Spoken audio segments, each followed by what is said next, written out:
From the studios of WMNH 95.3 FM in downtown Manchester, New Hampshire, you are tuned in to the best of Matt Connarton Unleashed. I shared something out earlier that I wanted to talk about, and I don't want to spend a lot of time on it unless, Stefan says air horn Monday.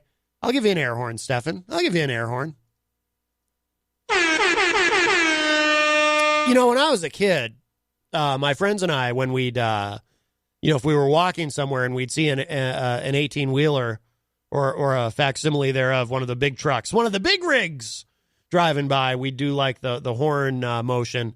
And then if the truck driver actually honked the horn, we were very excited by that. And if that sounds pathetic to you, keep in mind, we were children. We were young lads, we urchins, if you will. So we were easily amused. But we're going to put away the air horn for a few minutes because we're going to discuss a serious topic, which not everyone will be happy about, but it's something that's, and I'm not going to spend too long on it, I promise, but it is something I need to wade into very carefully because it's not only is it a sensitive issue, it is a major political issue. And there's a lot of rhetoric around this issue on both sides of it that I think is actually very toxic and damaging in some ways on both sides of it. And it's something we've discussed on the show before, but there's a reason that it's on my mind again today. And I have a little bit of a different take on it that I think is unique. So I wanted to address this because it relates to something that Tulsi Gabbard had said actually back in October, which is when this first sort of became a story. But I didn't realize it until this morning. So this morning I was listening to a segment on NPR. And I like NPR. I know my friend, the Honorable Gary S. Hopper, who's, he's a conservative Republican. He refers to it as National Propaganda Radio. But I like NPR, and I think they're very good. So I was listening to this segment on there, and they were discussing. They had a few guests, and they were revisiting, and I'm not sure exactly why today specifically it came back up, but they were revisiting something Tulsi Gabbard had said regarding the issue of abortion, and this was something Tulsi had said back in October that I thought was interesting. Excuse me. And it kind of reflects something that I feel. Again, I'm not going to spend a lot of time on it, but the time that I do spend on this, you might have to be a little bit patient with me because this is a difficult thing to articulate, and I don't want anything I say to be taken wrong or out of context, which will happen anyway. Some of you, because this is an issue that people are very passionate about, some of you, be you pro-choice or pro-life, will take this. Will take something that I say here today out of context. But there's a new article. Well, actually, I'm going to go back. You know what? I'm going to do this article from Vox as kind of a reference point. That's actually from back in October. There are more recent articles about this and opinion pieces that have been written. And like I said, they did a segment today on NPR about it. But it relates to something Tulsi Gabbard had said. Tulsi said back in October that, and I don't have the clip pulled, but she said something about she didn't agree with Hillary Clinton on much. And by the way, I think this was before Hillary accused her of being a Russian asset. She said, or a plant. She said that she didn't agree with Hillary on much, but that she did agree with her on one thing, which I think was something that, hello to Amy Hazard King, who joins us, which I think was something that Bill Clinton had originally said when running for president in 1992, when the rhetoric around the issue of abortion was a little bit different than it is now. Tulsi said that she agreed that abortion should be safe, legal, and rare. That is what Bill Clinton said when running for president back in 1992. Pro-choice, but abortion should be safe, legal, and rare. And apparently, Tulsi repeating that back in October and finding common cause with that phrase and that position has set off this sort of, here we are a month later, and her comments have set off this sort of slowly brewing, I can't say a firestorm because it wasn't immediate, but it's been slowly building the reaction to this, because there are people on the left in the pro-choice camp who are upset with her. And this may explain, too, why some people on the right are sympathetic to Tulsi. If there's one Democrat that some people on the right actually seem to like, it's Tulsi. And I thought, I thought initially, I should mute myself when I cough. I apologize. I thought initially it had more to do with, the wing of the Republican Party that is sort of war weary, and maybe, they love Trump, but they don't love him quite so much that they're not at least willing to consider an alternative, even though said alternative has no chance of winning the nomination of her party or being president. Maybe they're war weary enough that they're interested in her anti-war message and whatnot. But now I'm wondering, because what she had said totally got past me when she said it. Now, you might not think, depending on what your perspective is, you might not think that the phrase, or to use the phrase in the statement that abortion should be, or we should do everything we can to make abortion safe, legal, and rare.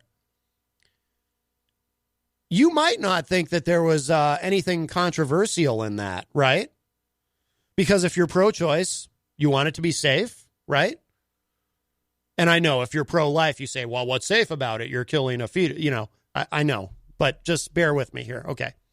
So if you're pro-choice, you want it to be safe and you want it to be legal because you want to protect a woman's right to choose and reproductive rights and so forth.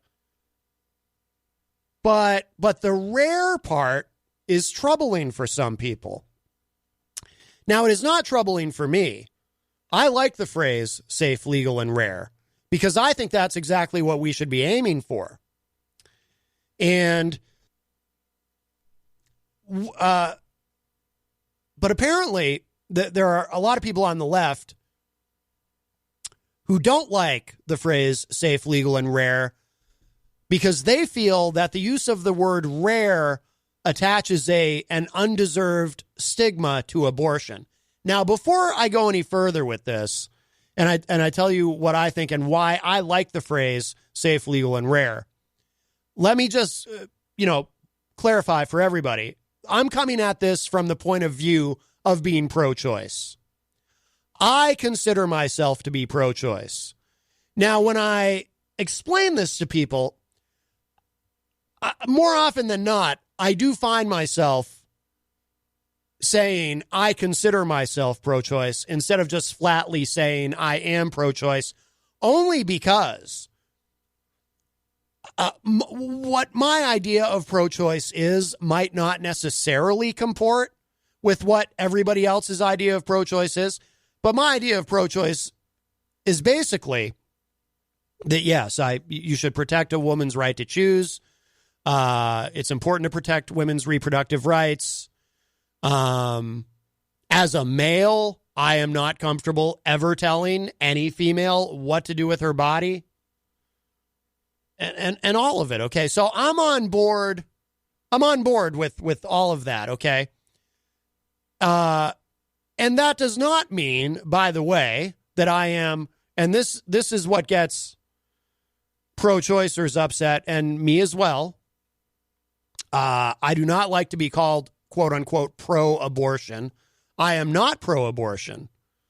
I am pro-choice. So I don't like it when pro-lifers refer to people like me as pro-abortion. But I am pro-choice. But part of why I find it so offensive to be called pro-abortion is, and I think I speak for a lot Not all, though, and that's where this all gets a little complicated, right? But I think I speak for a lot of my fellow pro-choicers when I say, hey, I don't think abortion is a good idea. I think it's something you should try to avoid. I would not encourage people to get an abortion. So I'm not pro-abortion. I'm not advocating for abortion. You know, I'm not standing outside of Planned Parenthood with a megaphone saying, hey, stop on in and get your abortion. Come on in. You know, I'm not doing that. I'm not pro-abortion. But I am pro-choice. Because what a woman chooses to do is none of my business. I might personally think it's a bad idea if you can help it. But I don't, especially, look, I don't know you if you choose to do that. I don't know you. I don't know your situation. I don't know your circumstances. I don't know what's going on with you health-wise. I don't know what's going on in your personal life, et cetera, et cetera, et cetera. And I don't have any lady parts. So that is the ultimate disqualifier as far as I'm concerned. So, the joke I made the one day on the show about, finding out I do have fallopian tubes notwithstanding, that was a joke. Okay, so, but that doesn't mean, I'm enthusiastic about abortion. I believe that abortion should be safe, legal, and rare. So I have zero issue with what Tulsi Gabbard said. Now, I have to address my fellow pro-choicers. And this has been on my mind and getting into this on the show, actually for a very long time. But I just hadn't quite found the right moment, I thought, to say what I have to say. Because I'm going to upset some people who are on my side of the issue. I've got, for my fellow pro-choice peeps here, I've got some constructive criticism for you. But it's what I'm going to say. I say it with love. I say it with solidarity because I'm with you. I am pro-choice, okay? And some of my fellow pro-choicers hopefully will consider what I'm going to say to you today. Many of you won't. Some of my pro-choice listeners will probably be infuriated with me and shut the show off and never listen to me again. But, let's have a little bit of an honest dialogue here. The rare in the safe, legal, and rare is not about stigmatizing anyone who chooses to have an abortion or is considering having an abortion. That's not what the rare is about. But just as my friends on the pro-life side take everything to the furthest possible extreme, to the point where they don't even want people to have access to the morning after pill, because they go around talking about how the morning after pill causes an abortion, which it doesn't. And they go around talking about how the morning after pill is the same thing as RU486, the abortion pill, which it's not. My friends on the pro-life side will look you in the face and flat out lie to you about what is an abortion and what is not an abortion. Okay? But we got some problems on the pro-choice side, too. We do. The rare in safe, legal, and rare is not about stigmatizing anybody. It's not about making anybody feel bad about their choices. Hello to Dr. Jeff Cassell in the Facebook live chat. It's not about any of that. The rare in the safe, legal, and rare is the idea that while, yes, we need to keep it safe for a woman having an abortion, and we need to keep it legal. We need to protect your right to an abortion, but we should also make it as unnecessary as possible. As unnecessary as possible. That's what the rare is. So those of you, and again, I'm pro-choice. I'm with you. I say this with love. But those of you on the pro-choice side who are so hung up and triggered by that word rare, you need to get over it. Because here's where, now again, there's a lot of polarization on this issue, and that's why the rhetoric has changed. Because back in 1992, when Bill Clinton was running for president and used the phrase safe, legal, and rare, the Republicans and Democrats were not as far apart on the abortion issue. And there was more, like on a million other things, right? The polarization was not as prevalent as it is now. You've seen, you've seen the pro-life side go to the point where, it's written into Republican platforms, no exceptions, even for rape and murder.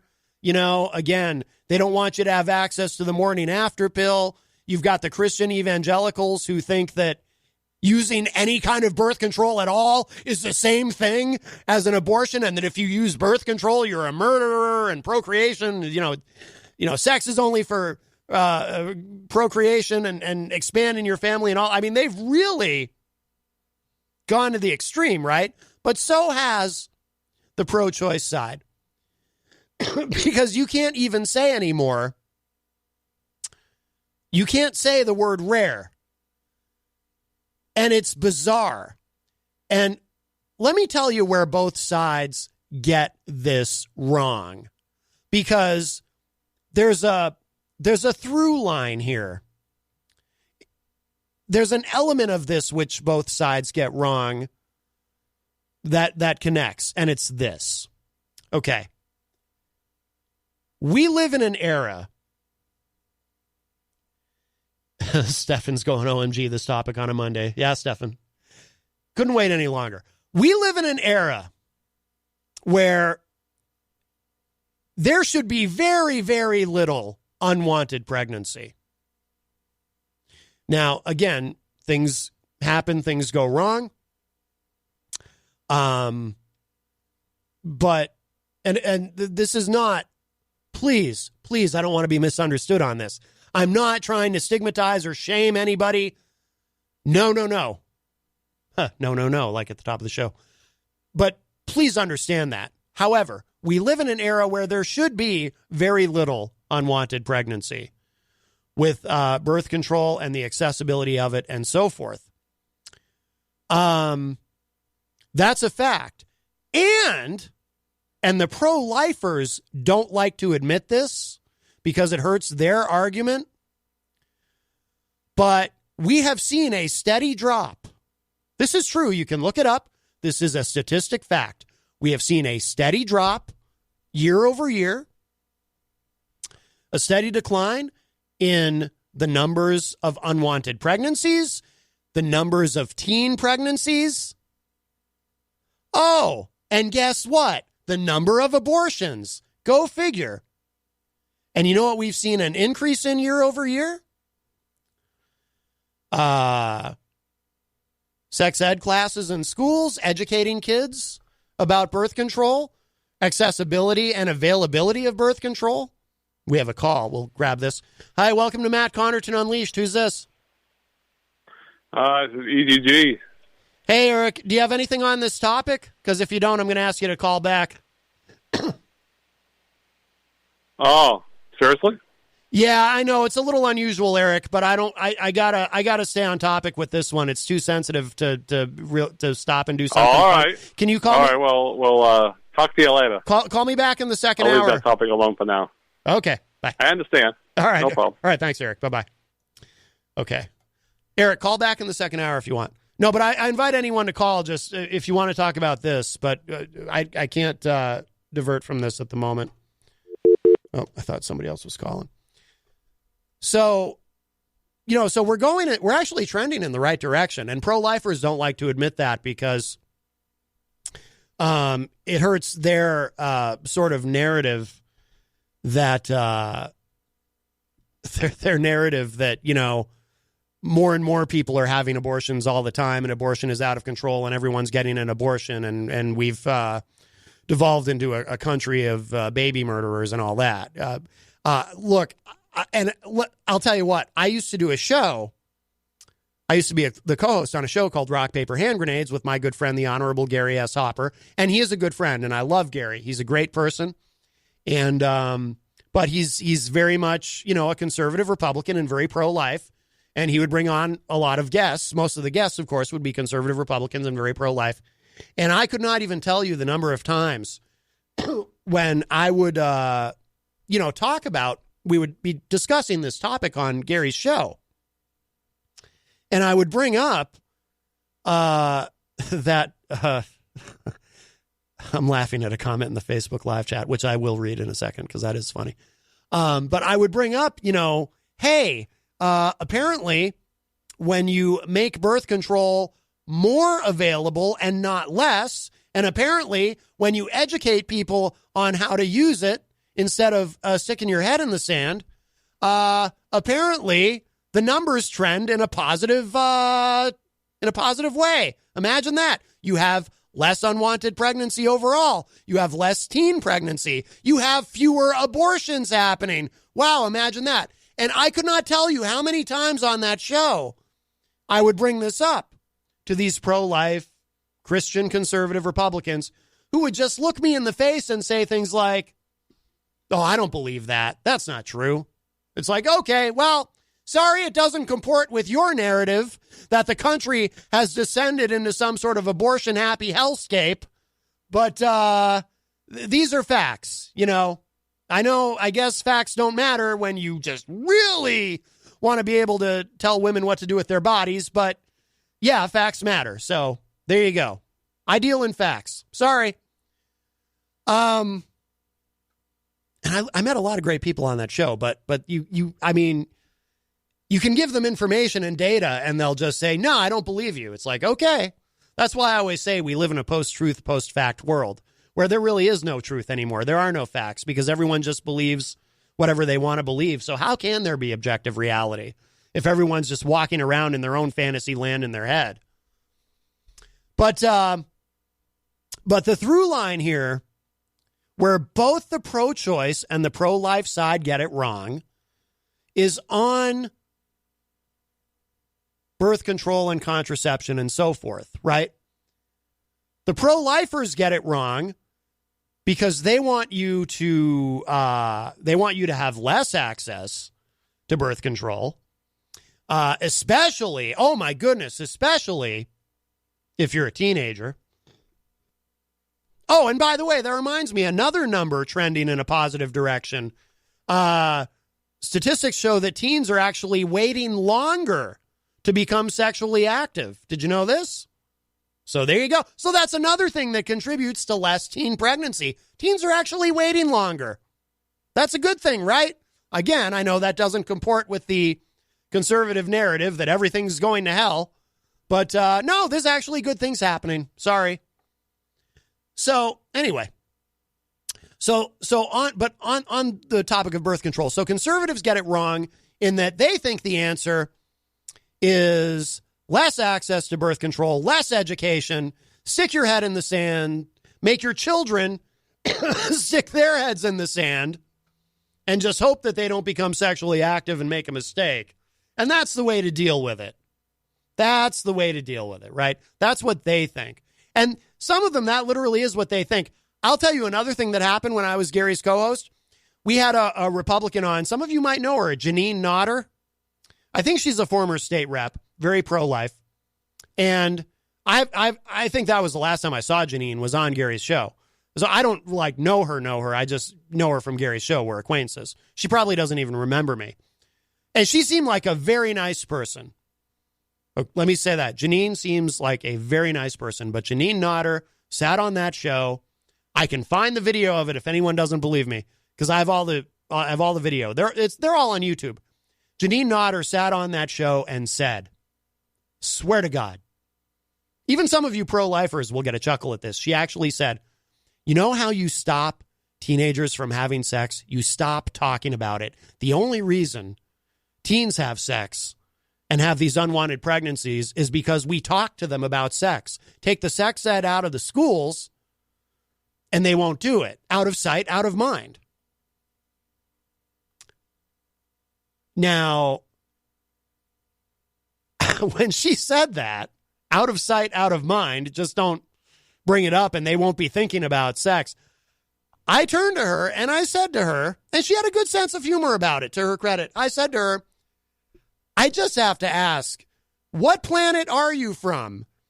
Or what parallel universe do you exist in? And how are you able to travel between that one and here? And she laughed. I don't think she got my point, but she laughed, at least. She didn't get angry with me for saying that. But it had to be said. What an insane thing to say. Oh, just don't talk about it, and then they won't be thinking about it. Out of sight, out of mind.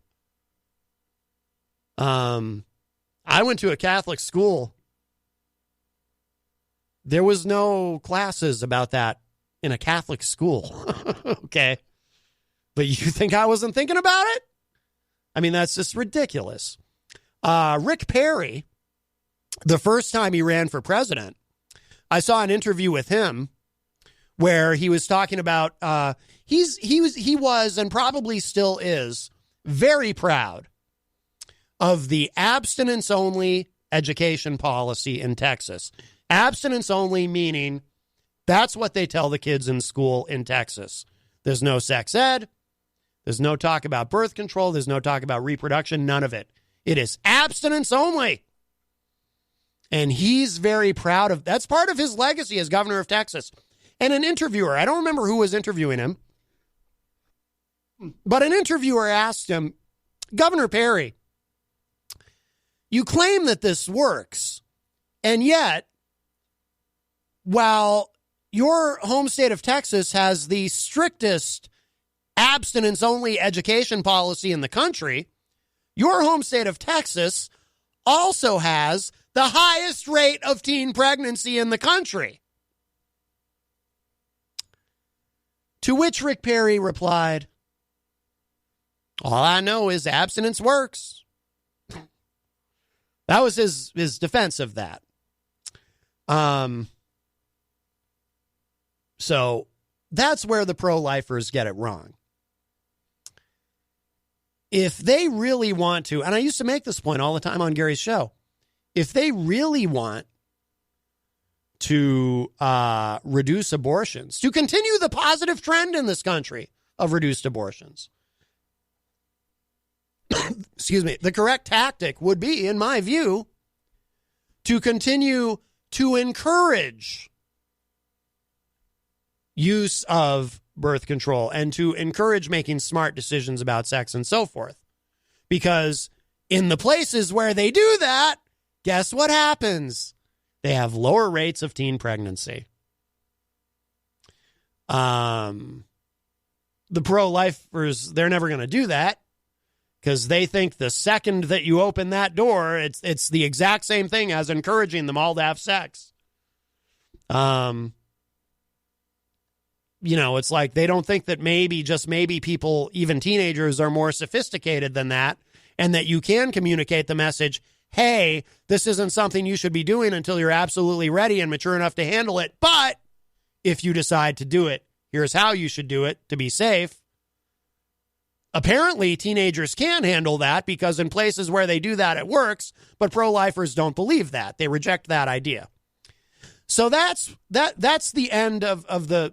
You know, that's where the pro-lifers get the whole birth control thing wrong. But again, the pro-choicers get it all wrong too. And one more time, just this quick disclaimer, I consider myself pro-choice. Many of you listening who are pro-choice do not want to hear what I'm about to say. And you're going to be mad at me about it. You're going to be resentful. And some of you will even say, oh, that Matt Connarton, he says he's pro-choice, but he doesn't sound very pro-choice. But the show's called Unleashed for a reason. So here we go.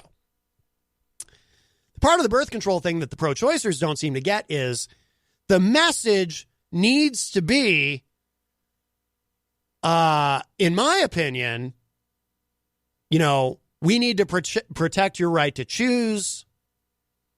We need to protect your right to access to an abortion. No restrictions. Well, maybe, putting aside the whole third trimester thing, but I just mean no restrictions as in, we're not going to, because pro-lifers want you to do things like, if you are going to get an abortion, worst case scenario, if you are going to have one, they want you to watch a video first about the joy of childbirth or something. They have all kinds of weird ideas about what you have to do before you, to make the entire process even that much more devastating for you. But what I think the pro-choice message should be is, no shame, no stigma attached to it, no judgment. It's your body. You're going to do what you want. We're going to protect your right to do what you want. And this is the part that should be included that is never included. It was at one time, but now it's gone because just like the pro-lifers have gone to the extreme, so have the pro-choicers. The thing that needs to be included is, hey, and by the way, you can't avoid ending up in this situation most of the time. Right? So, as people who are pro-choice, as we protect your right to an abortion, we also want to make abortions more rare. So, as we do that, as we are working to protect your rights, we also want to continue to educate people on ways to avoid unwanted pregnancy. Now, the pro-choice movement, it is my impression, and again, I know it's tough love. You don't want to hear this, but I'm with you. But I want us to be strong together in our pro-choiceness. The pro-choice movement seems to feel that if you even so much as hint at the idea that maybe we should try to avoid unwanted pregnancy, that is the same thing as shaming everyone who's ever had an abortion. And I'm sorry, but it's not. And it's the same. It's the other side of the coin. It's the same kind of reductive reasoning that the pro-lifers use, just in the opposite direction. It's ridiculous. Telling people, hey, let's work together to try to make this as rare as possible while protecting your right to do this if you feel that it's something you want to do. That is not the same as shaming or stigmatizing or any of that. So we need to get past that. And that is why there are people on the left, on the pro-choice side, who are now apparently furious with Tulsi Gabbard. Because Tulsi Gabbard, God bless her, I like her more and more all the time. Tulsi Gabbard had the nerve to use that phrase, safe, legal, and rare. And everybody on the pro-choice side, they hear the word rare and they go, oh, rare? Why should it have to be rare? See, because here's the thing. And this is the other little, I need a drink of water. This is the other little part of that my friends, my allies on the pro-choice side don't want to hear. You don't want to hear this part. If you're getting triggered, if you're pro-choice and you're getting triggered or you're sitting there listening to me going, oh, Matt's not a real pro-choicer, you might want to shut this off because somebody's got to say this. You need to hear it. When the pro-lifers say that so many people who are pro-choice, they seem to be almost callous about abortion, as though they think that it's something to be encouraged and celebrated. You know what, guys? They kind of have a point. They kind of have a point because some of you do come off that way. That's a tough thing to hear. I don't like saying it because I share your position. But some of you do come off that way. Some of you do come off like, and you know what? And the only reason you come off that way is because if someone's like Tulsi Gabbard says, hey, we should make abortion safe, legal, and rare, you get so triggered over the word rare. It's like people on the pro-life side look at you and they're like, hey, what's wrong with making it rare? Why is that so bad? What could possibly be wrong with making it rare? Don't you get it? When they call us pro-abortion instead of pro-choice, you know why they do that? Part of why they do it? I mean, part of it is it's, as John Hopwood likes to say, a rhetorical strategy, right? But you know why else they do it? Because some of us on our side of the issue do come off a little like, well, we can't make it rare. It needs to just be abortion on demand and that's it. It's like, no. See, it used to be, before the two sides were so polarized, that we could have discussions about, well, how do we lower the rate of abortion? And by the way, and apparently, in some parts of the country, that discussion has been had and is being had because, like I said, those numbers are trending positively. But now it's all or nothing on both sides. It is all or nothing. You've got the pro-lifers who don't even want you to use birth control, and you've got the pro-choicers who don't even want to hear anything about making it rare. They want it safe and legal. They don't want to hear about making it rare. And that's not helpful. It's not helpful. Now, I know why this happens. And it's why it happens with so many political issues. But I think on the issue of abortion, I think it's probably the best example. I think the rhetoric around this issue is probably the single best example in our political discourse of this phenomenon. It's the whole slippery slope idea where, the polarization happens in large part because both sides stake out the most extreme positions, because if they compromise even the slightest bit, it becomes a slippery slope. Give them an inch, they'll take a mile. So if we compromise even a tiny bit, it's the camel's nose under the tent. It's a slippery slope. So, and that's how both sides see it. Pro-lifers see it as, well, if we even give the tiniest bit and say, okay, well, we still want to restrict abortion, but, exceptions for rape and incest are okay, which used to be the standard position of Republicans, by the way. At least moderate Republicans would say, okay, well, I'm pro-life, but at least rape and incest, there should be an exception. But now, no. Now they're all, not all, but now most of them are like, nope, no exceptions, period. It's murder, that's it. Right? So they won't even give on that anymore because they feel like if they even so much as give on that, it's a slippery slope. Pro-choicers, they look at it as, if you start being more open to, increased legislation about third trimester abortions, which from what I understand don't happen to begin with unless it is a medical emergency, as in the mother's life is in danger. So I kind of roll my eyes when pro-lifers are constantly bringing up the third trimester abortions, because from what I've read, those don't actually happen unless they're medically necessary to begin with. But they raise money. The pro-lifers raise lots of money going around claiming that, there's all these women having third trimester abortions, even though that's not true.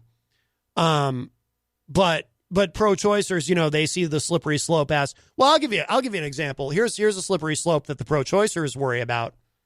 And I'm not saying they're wrong or that we're wrong, because again, I'm pro-choice. I'm not saying that we're wrong to worry about this, but when pro-lifers try to do, say, for example, they tried to do it here in New Hampshire. They've done it in many states, or they've tried to do it in many states.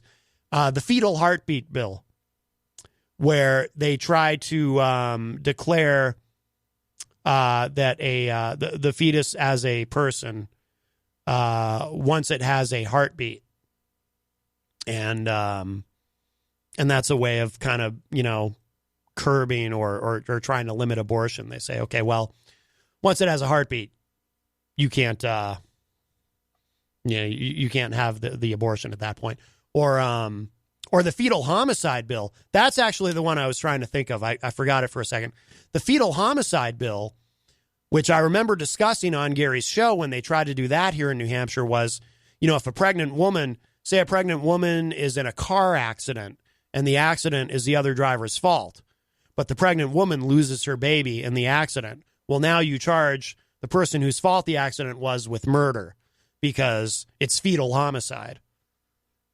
And again, that's a slippery slope, right? Because now if someone who causes a car accident, which results in a woman losing her baby, if we're now attaching the word quote unquote homicide to that, then obviously an abortion must also be a homicide, right?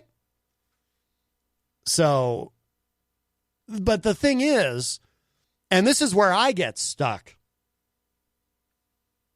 because I'm not sure what the answer is here either, by the way.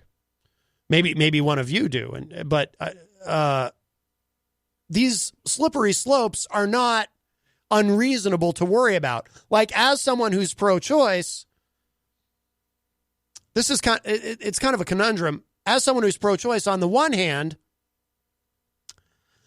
I can say, well, I wish the discussion was a little more moderate on both sides, like it was when Bill Clinton ran for president in 92, and he talked about safe, legal, and rare, and maybe there could be a little more compromise and things could be a little more productive, it's easy to say that, but then I think, but these slippery slopes, like the fetal homicide bill, that's a legitimate concern if you're someone who's pro-choice. That's a legitimate worry, because actually, yeah, that is the camel's nose under the tent, because like I just said, you give in on that. Okay, well, now you've let the other side, you've allowed them to declare that fetus is a person which can be murdered. Therefore, abortion, the next logical step is, okay, so I guess abortion is murder. I want to, and we'll wrap up on this issue probably Jesus, already at the top of the hour. We'll wrap up on this soon. But I want to get to the comments in the Facebook live chat. Let's see. Michael Albers said Eric's fanny pack is birth control. That's the comment that I was chuckling at earlier. Stephen Philbrook says, I have found that people are either pro-choice or pro-birth. Pro-lifers are not for anything but birth. Oh, right. In other words, it's the idea that, conservatives are, they're all for forcing you to bring a child into the world if there's a pregnancy. But once the child is in the world, they don't care anything about it because, a lot of people with unwanted pregnancies, they then have, they're poor, and then they have children born into poor families, and conservatives who are pro-life, they want to make sure you have that baby, but then they don't want anybody to do anything to help you with the baby because that's our tax dollars paying for you to have babies. And, and there was Reagan with the welfare queen and that whole thing.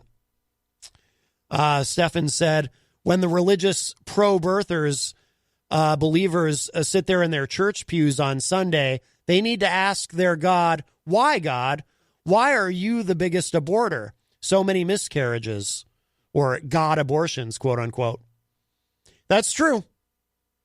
And that's part of the problem, too. Some of these laws that the pro-lifers want to enact have the potential. We've seen this happen in other countries where women get into very serious trouble for having a miscarriage through no fault of their own. But they're then blamed for killing their own baby because they had a miscarriage. So the slippery slope concern is legitimate. So again, like I was saying before, that's where I get stuck. On the one hand, I want to have a more reasonable discussion where everybody's not hanging out on the fringes on either side. But on the other hand, the slippery slope is real. It is real. So I'm not sure what to do. Heidi Hamer says, the Honorable Heidi Hamer says, some people, geez, keep it under the bed sheets. Stefan says, I think Hillary dumped the rare when she ran in 2016. Oh, absolutely. Absolutely. I don't know who, since back in 92, I don't know who on the left has said that. Because you can't say that now. Because because then, people on the pro-choice side, they take it wrong. Oh, rare. You can't say rare. And obviously, again, the backlash against Tulsi is an example of that. Stefan says, I'm pro-choice and think abortion is rare, and stats show that it is becoming more rare. Exactly. As I was saying earlier, Stefan. Yeah, absolutely. So clearly we're doing something right when you increase education and when you increase access to birth control. Unwanted pregnancies decline, abortions decline. It's that simple. Archie Frangudis joins us in the Facebook live chat. Stefan says, a teratoma can have a rudimentary heartbeat. Why would a lifer think if the tumor is removed, can I introduce you to my sibling teratoma? Let's see. Stefan says, slippery slope becomes a hill once the issue starts sliding. Well, that's the problem. Now, before we wrap up on this, I'm going to take one more gulp of water here. And at the top of the hour, I'll play something and we'll kind of reset. We'll have some fun in the second hour. Maybe Easy G will call back. But this is the story I wanted to kind of reference here. This was from Vox.com. And again, this was back in October. How the abortion debate moved away from safe, legal, and rare. Democratic politicians used to say abortions should be rare. Here's how that changed. Now, this is just a short, actually, it's a longer article than I thought. We won't go through the whole thing, but this is what kind of got my neurons firing on this. So, because this will refresh us on what Tulsi actually said.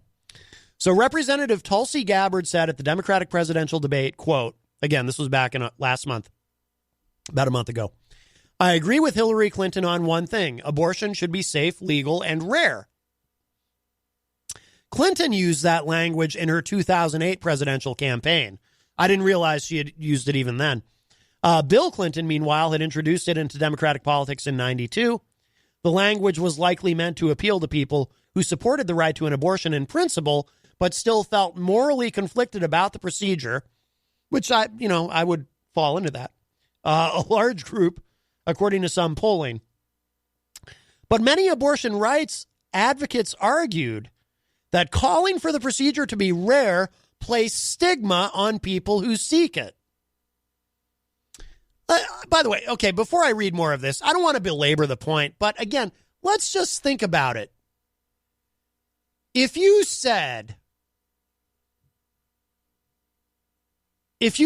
or if I said to you, I want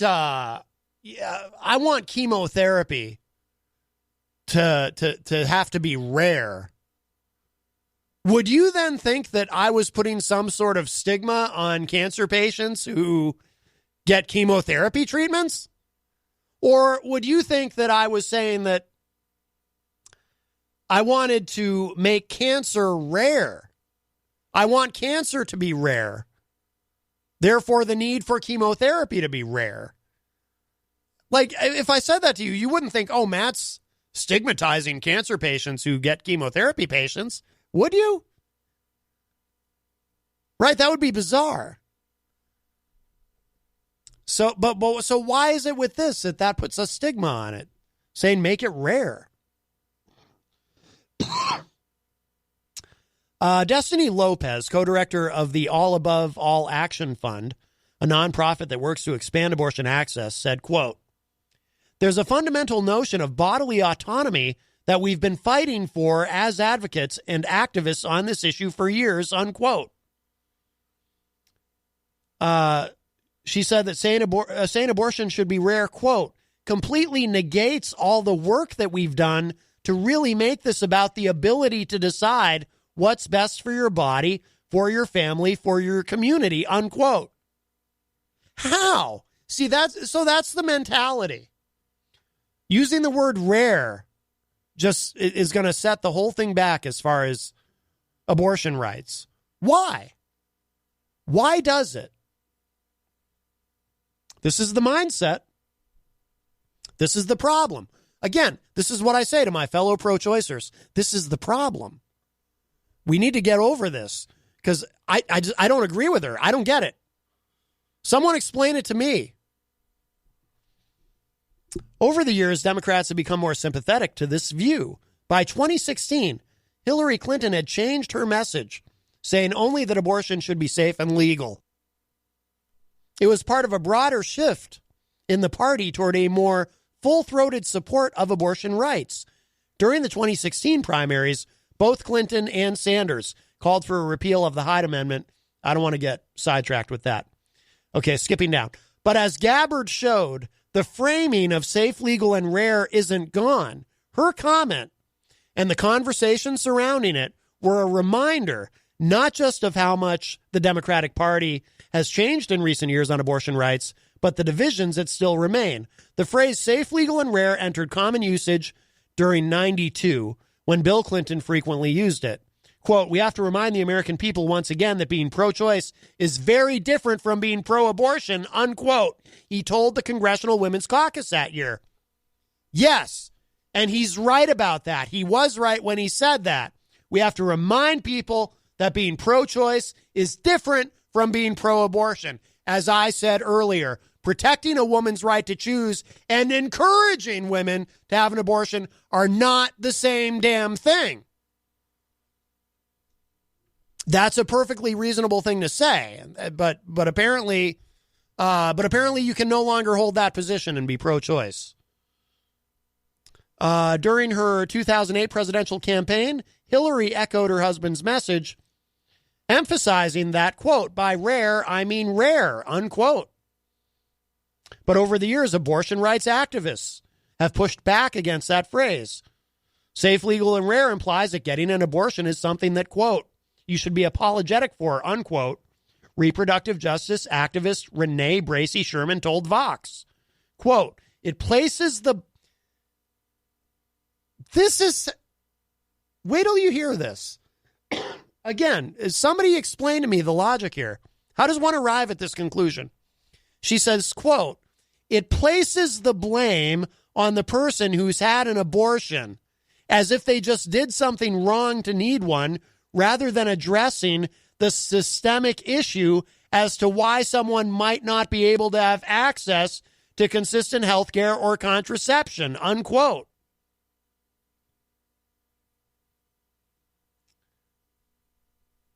I want to read that again because I see more than one issue with that statement that I want to point out. Again, this was Renee Bracey Sherman. She's a reproductive justice advocate, activist. Here's what she said. Again, this is her problem with the word rare. Quote, it places the blame on the person who's had an abortion as if they just did something wrong to need one, rather than addressing the systemic issue as to why someone might not be able to have access to consistent health care or contraception, unquote.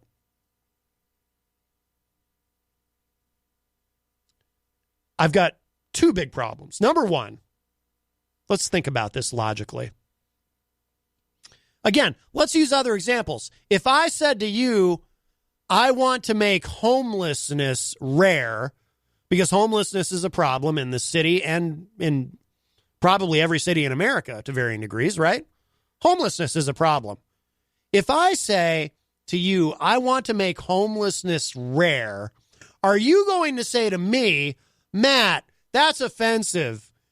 By you saying you want to make homelessness rare, you're stigmatizing homeless people and you're blaming them for their own homelessness. Would you say that to me? If I said to you, I think we should make homelessness rare? If I said to you, speaking a little more broadly, I want to make poverty rare, I think there's too much poverty. We live in the richest, most successful country in the history of the world. We shouldn't have poverty. This is a rich country. I want to make poverty rare. Imagine I'm a candidate for office and I say to you, I want to make poverty rare. Would you then say to me, Matt, why are you stigmatizing and shaming people who are living in poverty by using the word rare? You're implying that they're doing something wrong by living in poverty, that they've done something to deserve their situation. That's not nice. I'm very triggered by your use of the word rare. Would you say that to me if I said to you, I want to make poverty rare? In what other instance does using the word rare become so deeply offensive? In what other instance? I can't think of one. And yet, apparently, when we're talking about abortion, if you say you want to make it rare, you've now shamed and stigmatized everyone who's ever had or is considered having an abortion. It doesn't make sense. The logic doesn't hold up. And again, I say this with love to my fellow pro-choicers. It's tough love, but you all got to hear it. This is why when the pro-lifers say, hey, you guys all seem like you just want lots of abortions going on all over the place, they kind of have a point. Because we can't even talk about making it rare. When we all know, isn't that the one thing we can all agree on? Whether you're pro-choice or pro-life, can we all at least agree on this one thing, that rare would be great? Right? Isn't that the optimum? To make it rare? Wouldn't that be a good thing? We can all agree on that, I think. So, what's the problem? Getting back to this. Stefan has a great example. Stefan says, I want to make mass shootings rare. Well, yep, Stefan, be careful. You wanting to make mass shootings rare, you've now stigmatized all the victims of mass shootings. It's like, by saying you want to make mass shootings rare, you're saying that people who are victims of mass shootings did something to deserve getting shot, clearly. How dare you? Stefan also said, OMG, enough, really, quote, negate all the work, blah, blah, blah, unquote. This is an example of how the DNC can't get out of their own way and have their heads in the sand. I absolutely agree, Stefan. I absolutely agree. And I love your mass shootings example. That is perfect. Getting back to this, again, this is from Vox. The push to destigmatize abortion has been part of a larger rise in people who have had abortions being open about their experiences. Stefan says, I want to make obesity rare. I love the hop knot. Yes. Lopez also told Vox, quote, prior to 2016, we did not have a lot of people publicly saying the word abortion or talking about their firsthand experiences, but there has just been this seismic shift in the last few years where we've seen more public conversations about the realities of abortion access in this country, unquote. Wait a second. Now, so this same individual who a minute ago was talking about, who's like, oh, you can't use the word rare. We have to be very careful how we talk about this. Don't use that word. Then she's talking about how great it is that we can now have these open public discussions about abortions much more so than we could before. This is the kind of thing you run into with the PC crowd, right? The social justice warriors and whatnot. They all want everyone to, be able to express themselves however they want to, as long as they approve of how you do it. And if they don't approve of how you do it, even though they want you, in theory, to be able to do it, then they get upset with you. It's that same kind of thinking, right? Oh, I'm so glad that we're able to have these open discussions about this, these open debates, and I want to continue to do that as long as you use the words I approve of. It's the same kind of thinking. Let's see. Those realities have changed a lot since 92. Opponents of abortion have long sought to restrict the procedure, but after 2010, when Republicans took over many state legislatures, they successfully passed a slate of restrictions on abortion clinics that caused many facilities in the South and Midwest to close. Between 2011 and 2017, half of the clinics in Arizona, Kentucky, Ohio, and Texas shut their doors. In 2017, 89% of counties had no abortion clinic, and 6 states had just one. They made it much harder for many Americans to get an abortion, especially if they couldn't afford to travel to a faraway clinic. Meanwhile, Trump's election in 2016 was soon followed by the appointment of Gorsuch and Kavanaugh to the court. I'm going to skip down here. In a time when access is dwindling and Roe is at risk, referring to Roe v. Wade, advocates have argued that calling for abortion to be rare just makes it even harder for people who already struggle to get the procedure, who are disproportionately likely to be poor, people of color, LGBTQ, immigrants, or belong to more than one of these groups, to push for their right to get it. Lopez said, quote, "If there are barriers put in front of a person, the safe, legal, and rare framing implies that it does not matter because that procedure should be rare. So it essentially is denying these folks the ability to really access the care that they deserve," unquote. It's circular logic that she's using. It doesn't hold up. For that reason, the All Above All Action Fund says that abortion should be safe, legal, accessible, and affordable, not rare, Lopez said. I don't disagree with including those other things. How about safe, legal, accessible, affordable, and rare? How about that? Democratic candidates have been listening to the concerns like these, and in recent years, they've moved away from the safe, legal, and rare. The word rare was removed from the Democratic Party platform in 2012, Bracey Sherman said, and in 2016, Clinton no longer used it on the campaign trail. A discussion of abortion in her 2017 book, What Happened, showed how much the former candidate's language had changed on the issue. She wrote, quote, "We can debate the morality of abortion forever, but at the end of the day, who decides whether a woman gets or stays pregnant? I say let women decide," unquote. Well, I certainly agree with her there.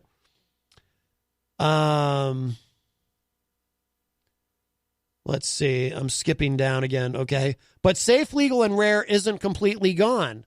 Tulsi Gabbard, who once identified as pro-life but now says she supports abortion rights, used the phrase at the 4th presidential debate on Tuesday when she was again, remember, this was back in October, when asked how she would stop states from restricting abortion access.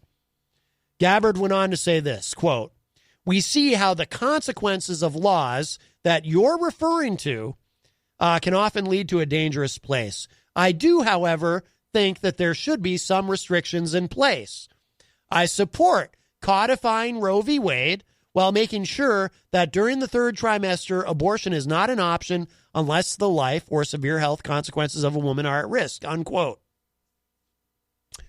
Nothing unreasonable there, except I would have left out the part about the 3rd trimester, only because, like I said, those abortions are incredibly rare to begin with. But anyway, many abortion rights activists criticized her response, but one, former Planned Parenthood President Leanna Wen, praised her, arguing that, quote, "We should reduce the need for abortions by investing in prevention," unquote. Right. Again, that is Leanna Wen, Dr. Leanna Wen. She is a former president of Planned Parenthood. And she said, quote, I want to read it again. It's simple. It's a simple common sense concept. "We should reduce the need for abortions by investing in prevention."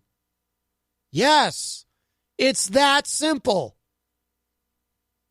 And when you invest more in prevention, what happens when you prevent something? You make it rare. That's not a bad thing. Wen broke with her other abortion rights activists some time ago. When she was removed as Planned Parenthood's president in July, she said in a statement, quote, "I believe that the best way to protect abortion care is to be clear that this is not a political issue, but a healthcare one, unquote. I agree. Some said the group ousted her because it was looking for, quote, a more aggressive political leader, unquote, on abortion rights. Since she left Planned Parenthood, Wen has argued that the best way to build public support for abortion rights is to seek common ground with people who may be uncomfortable with the procedure, but want it to remain legal. Think about that. People who are uncomfortable with it, maybe have misgivings about it, maybe have moral and ethical qualms about it, but think it should be legally protected. Think about that. Think about how many people, probably millions of Americans would fall into that category. This is probably a pretty big pool of people, I would think. That's probably a large swath of the American electorate.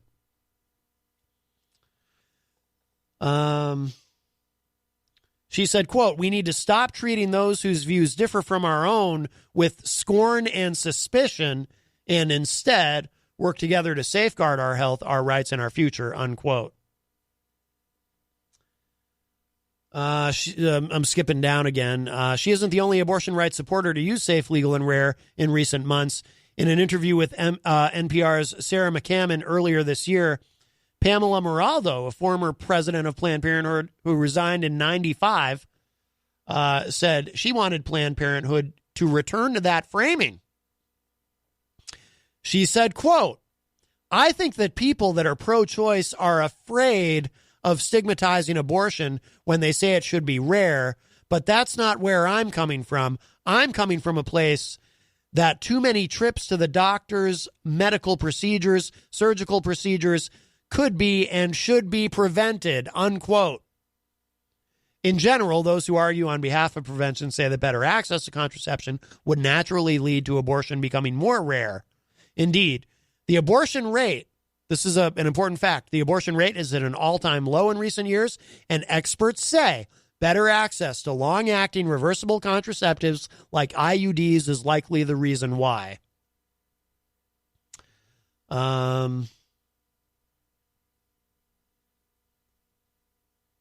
There's a little more to this. I will drop in fact, I'll do it right now. I'm going to drop the link to that article into the Facebook live chat for anyone who wants to see the whole thing. But I think that's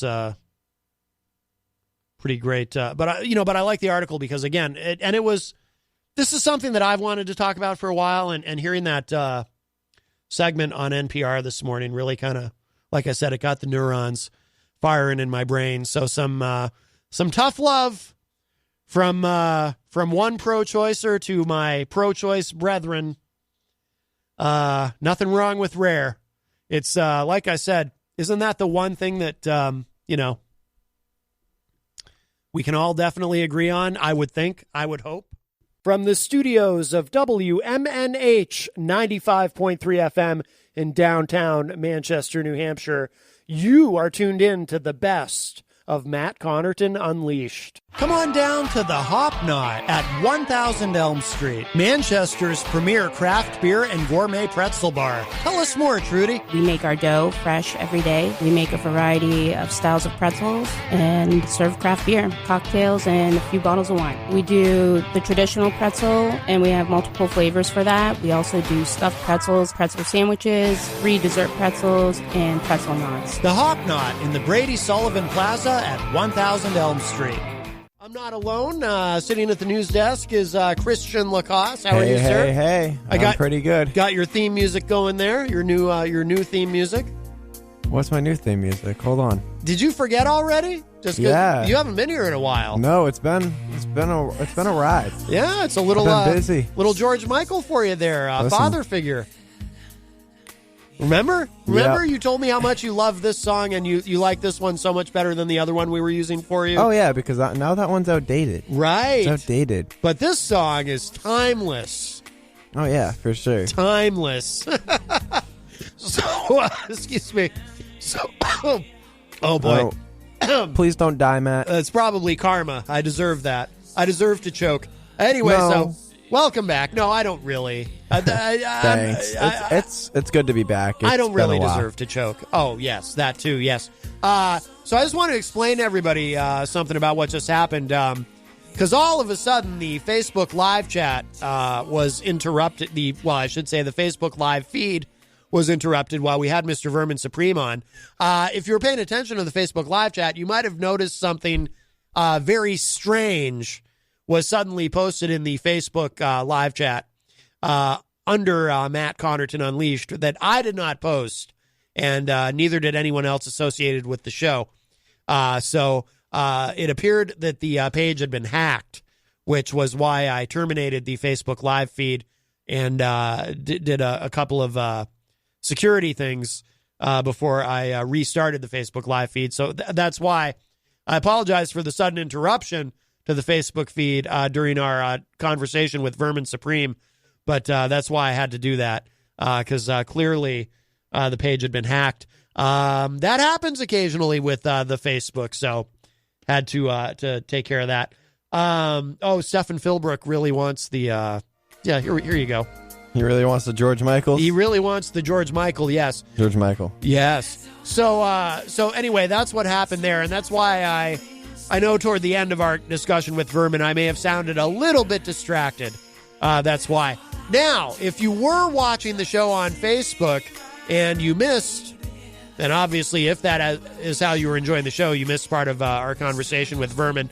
It will be up in a little bit at WMNHradio.org, where this show, as well as all the shows here at WMNH, are archived for your enjoyment. So you'll be able to... I listen to them in work all the time. There you go. Do you spend your entire day at work listening to Matt Connarton Unleashed? Yep. Good. That's what we like to hear, Christian. That's why we have you on. We have me on because I don't know why we have me on. Sometimes you come in here with compliments, and that's a wonderful thing. And we have a call. We'll grab this call. Well, hi. Welcome to Matt Connarton Unleashed. Who's this? It's Easy G. Oh, Easy G. Eric. Well, boy, I have to... now, Easy G, of course, you have your own... You better get his music on. You have your own theme music, so we got to kill the father figure there. There we go. I know I'm sexy.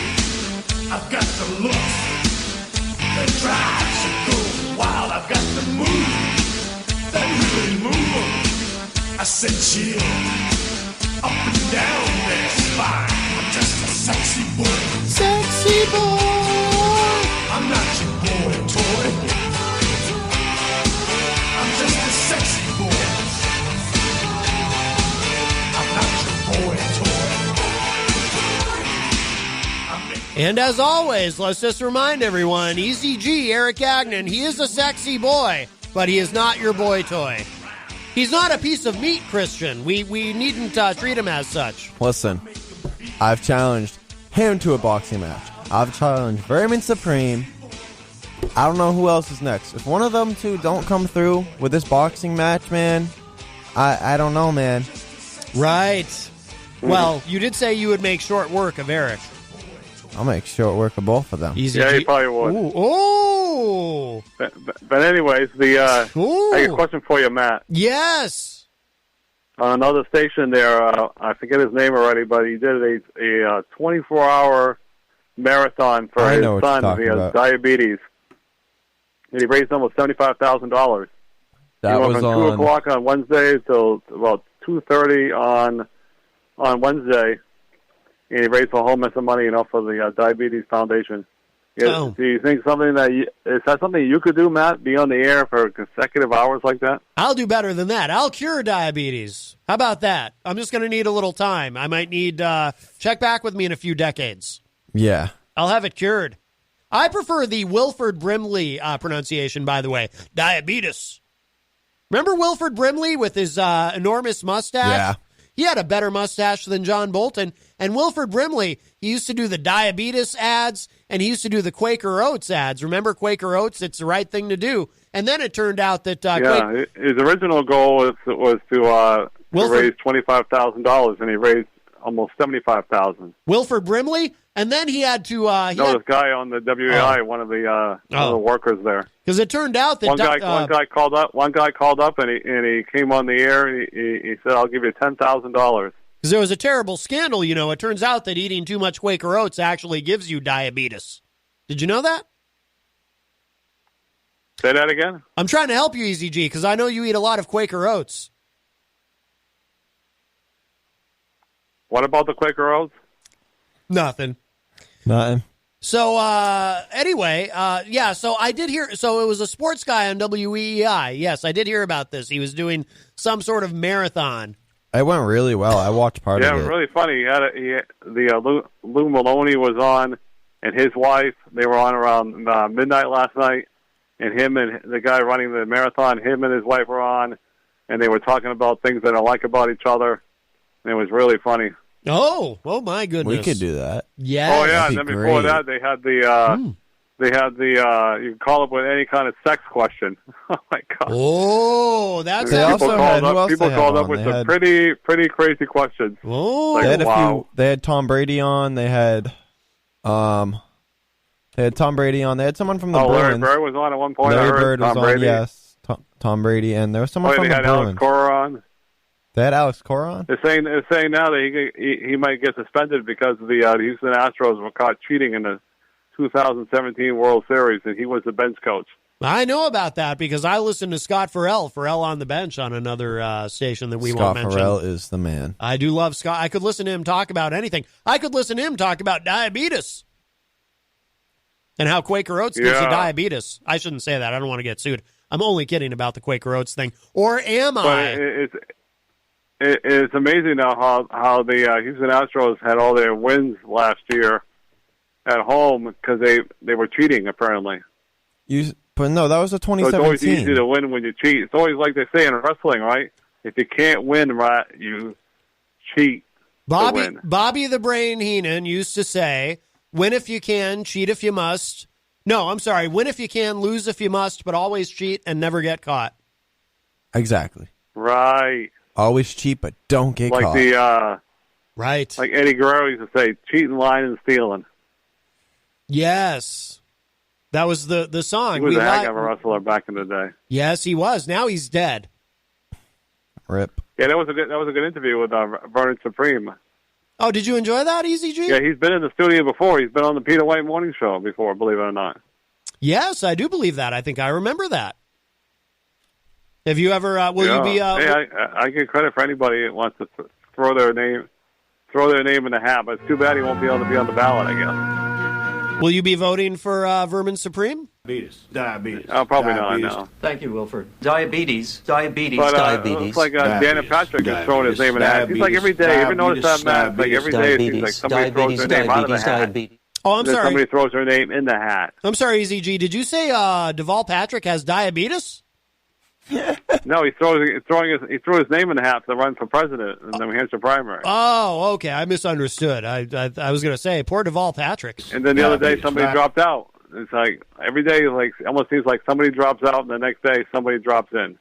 Right. I have a question. Isn't it too late? Diabetes. Thank you, Wilford. Diabetes. Oh, I'm sorry. Diabetes. Go ahead, Christian. Yes. Is there write-ins on the ballot I don't think there's any shot to win, do you? for the national elections? Is there a What do write-in? you think, Matt? Yeah. Oh yeah, you can write in anybody you want. Guys, let's write me in, please. I was thinking about writing in Wilford Brimley. Diabetes. No, let's write in Christian Lacoste. If you guys... Matt.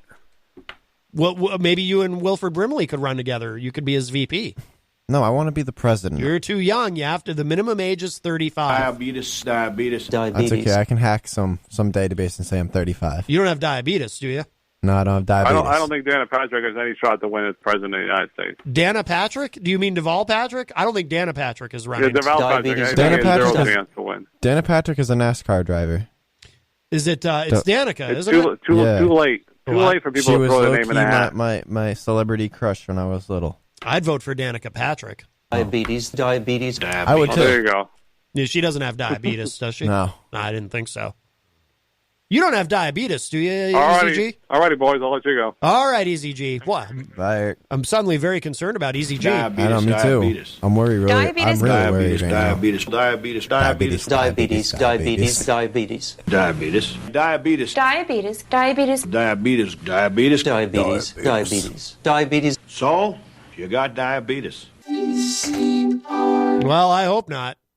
Me too. By the way, Jenny is currently at the Hop Knot. You should, everyone, you should go to the Hop Knot. I was see just Jenny. stopped in there the other day. Go there and have a delicious gourmet pretzel. I stopped in there the other day to grab an application because I was looking to maybe do part-time there. Right. But then I realized it wouldn't be smart because I'm picking up like 72 hours a week. You're working hard. Oh, yeah. You're, This place isn't going to run itself. right. Gotta work out. You're work taking hard. care of business. You a big Bachman Turner Overdrive fan? Remember that song? Taking care of business. Yes. Yes, I should play that to cleanse our palate of the diabetes, but I'm not going to. Let's see. Hello to Mike Pelopita, who's in the Facebook live chat, Mike, how you doing, buddy? as well as Brian Mackey, all the way from Idaho. Let's see. Jenny is in there as well. Hi, Brian. And Sir John of Heichel joins us in the Facebook live chat. Hello, John. Stefan Philbrook joins us. He's the one who said more George Michael, please. And, and Stefan said, because when Easy G called, you're interrupting George Michael because we had to play Easy G's theme music. He said, this is the perfect balance of George Michael and Matt Connarton. Stefan said, not only is Easy G not a boy toy, he's pretty strong.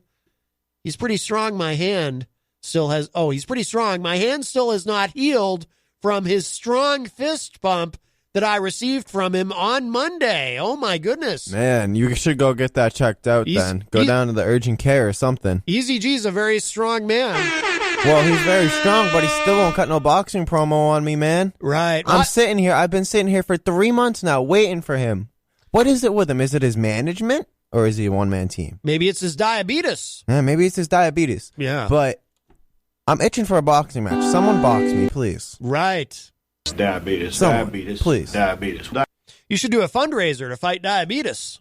I should do a lot of things. No, but seriously, does Wilford Brimley not have? Do you even know who Wilford Brimley is? The name sounds familiar. Let me tell you something. This man has the mustache. I think he's still alive.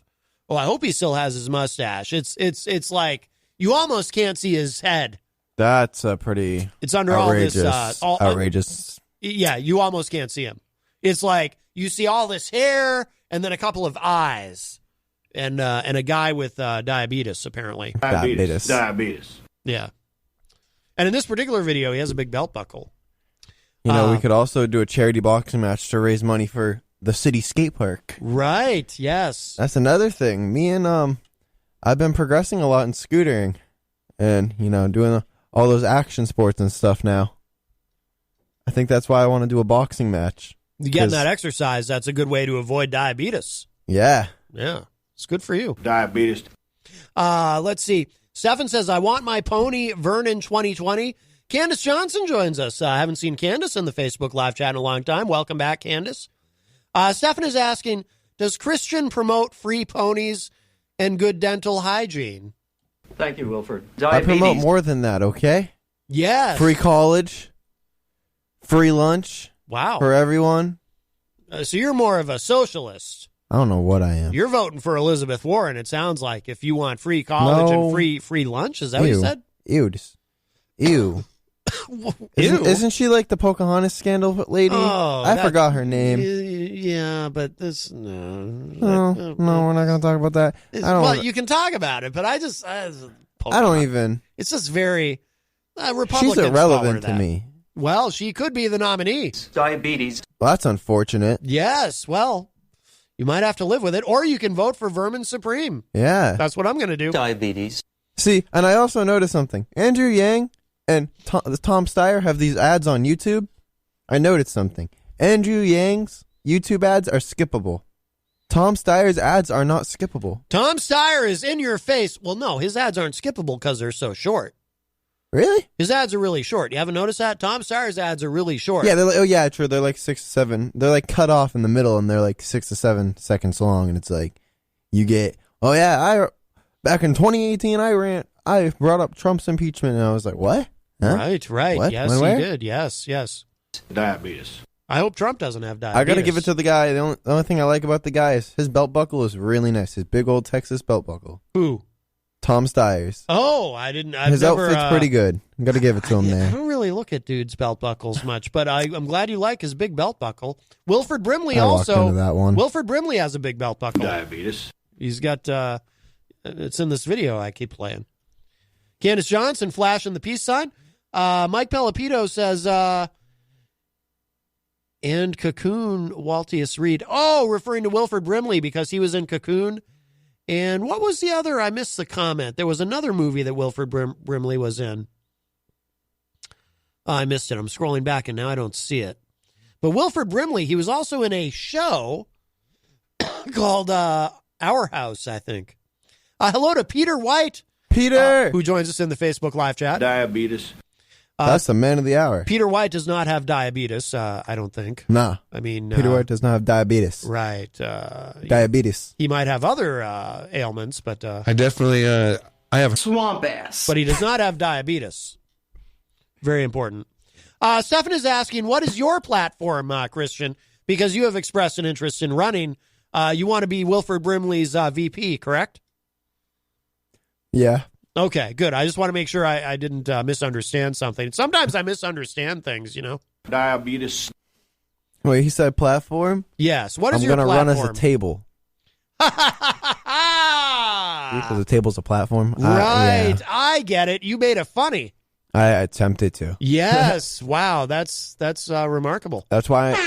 That's why I don't stick. That's why I don't go into comedy. I stick with like music and action sports. Sure. Okay. Well, as long as you don't, ever joke about any health issues, because that's in poor taste. Like diabetes. Right. Diabetes. Right. Yeah. So you have no platform. You need to think it through. Oh gosh. We have a call. Let's grab this. Oh boy. Perhaps this is someone who will suggest some platform positions for you. Maybe. Hi, welcome to Matt Connarton Unleashed. Who's this? Is it me? I don't know. Is it you?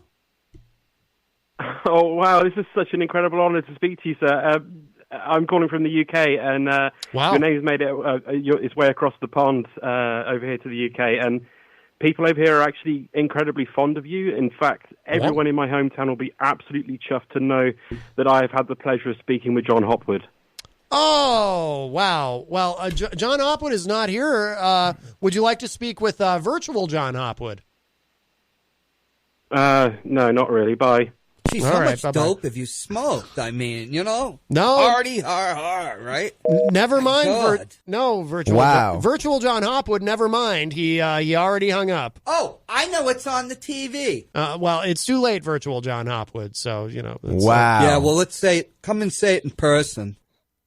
Come Yeah. say it to my face. He can. He's all the way across the pond. Yeah, he's in the UK. So, we can't. Oh, about 7 or 8 inches. No, let's not even get into that. Boy, Whoa. I'll tell you. Whoa. So, John. well, John Hopwood will be very disappointed that he missed a call from the UK.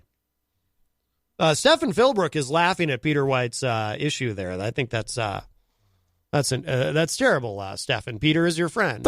Wow. So Wait, I'm surprised Stefan's even awake after all the partying I heard he did last night. I have osteoporosis. Yes. Well, we shouldn't laugh at that. It's not funny to laugh at all these Diabetes. all these terrible things. I'm sorry. Stefan says. Forgive me. Stefan says. Excuse me, Andrew Yang 2020 because blank ties. I can't say that word. Maybe Andrew Yang will box me, man. I don't know. Someone's got to box me. No, we started this how long ago? Andrew Yang will not box you because he's an Asian man who loves math. Okay, so he can use his mathematics on me. Right, and he will. 9 plus 10. Let me think. And while I think, he punches me in the face and knocks me out. End of match. Knockout. KO. He wins. Stephen Philbrook says, almost time for a virtual hoppy conversation with Ghost of John McCain. Yeah, those two. Oh, boy. It is true that they have kind of an acrimonious relationship, the two of them. Have you ever noticed that?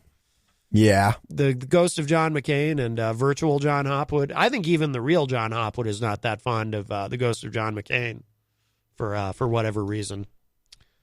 So you have no policy positions. No. Well, what kind of a candidate are you? I don't know.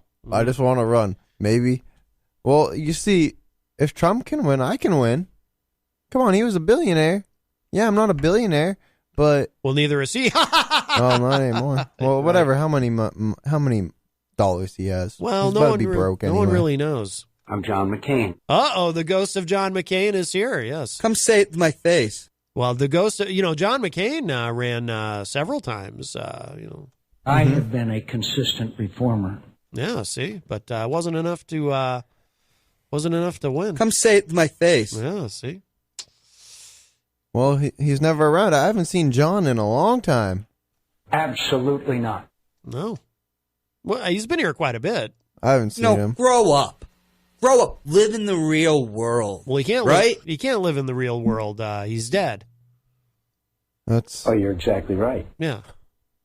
That's why he's the ghost of John McCain. I hate being bored. Well, you're awfully cantankerous, and he should have. Shouldn't he have more respect for the dead? Yeah, for real, John. Virtual John Hopwood. I thank you, my friend. You're welcome, ghost of John McCain. I apologize for the attitude of virtual John Hopwood. And he's very, very. If intelligence was electricity, this guy couldn't spark a firefly's ass. Well, you're talking about the ghost of a former United States senator, sir, and a war hero. That requires a cool hand at the tiller. I don't know what you're talking about, but I'm not an imbecile. All right, no one said you were ghost of whatever.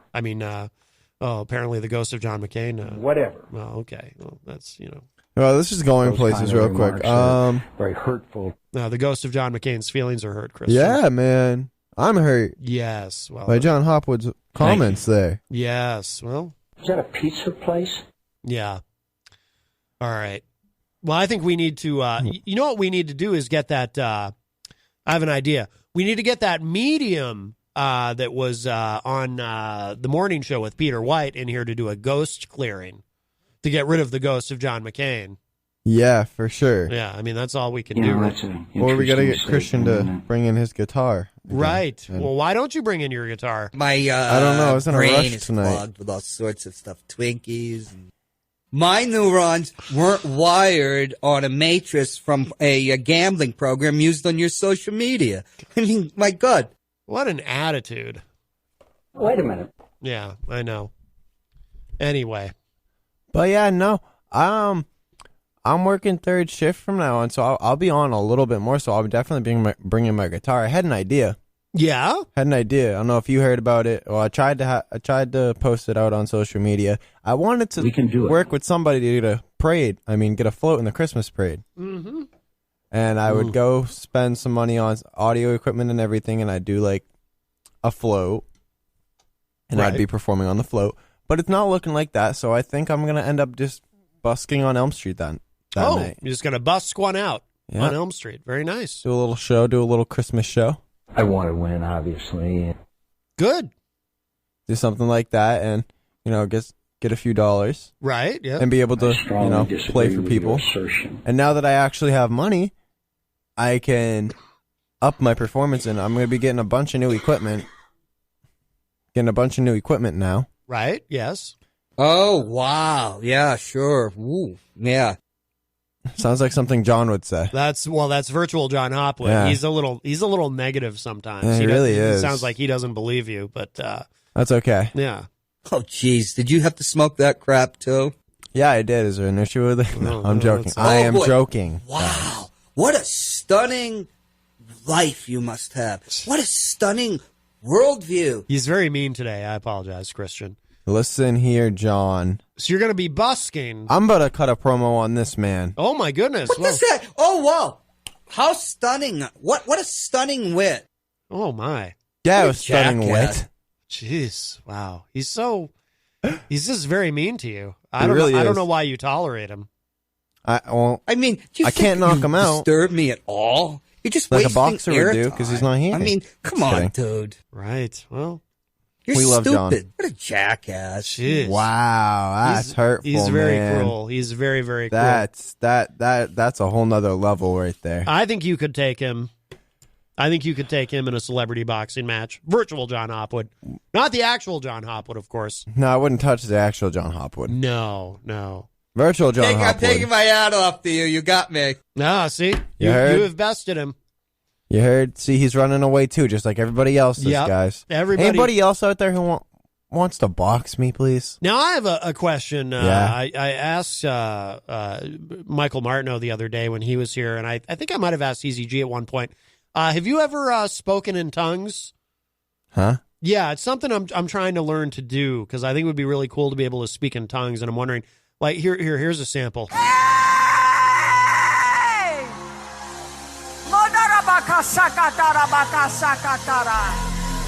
You know, speaking in tongues. Nope. Oh, go ahead, give it a try. Mobaka, I don't know. No, I definitely can't do that. But what if, like, see, what I'm trying to do is, I tried to do this the other day when Michael Martineau was here, but I think he was making me nervous because he wasn't very, I like Michael very much. He's a wonderful person, but not the most nurturing soul. Like, I could have used some encouragement. I could have used someone to say, yes, Matt, I think you can do this. And I wasn't getting that from him. I wasn't getting that validation and that encouragement. And that just, sometimes, like when I'm trying to do something really important, like speak in tongues, sometimes I just need someone to, to say, yes, Matt, I believe in you and your ability to speak in tongues. And it just wasn't happening. I believe you can do it, Matt. Okay? Thank you. You're welcome. All right. I'm going to try. Let me play this again, and then I'll give it a try. All right, guys, he's listening to it. He's warming up. He's warming up. Speaking tongues. He's becoming one. Here we go. Mikasa, Sukasa, Baklava. Going to... man.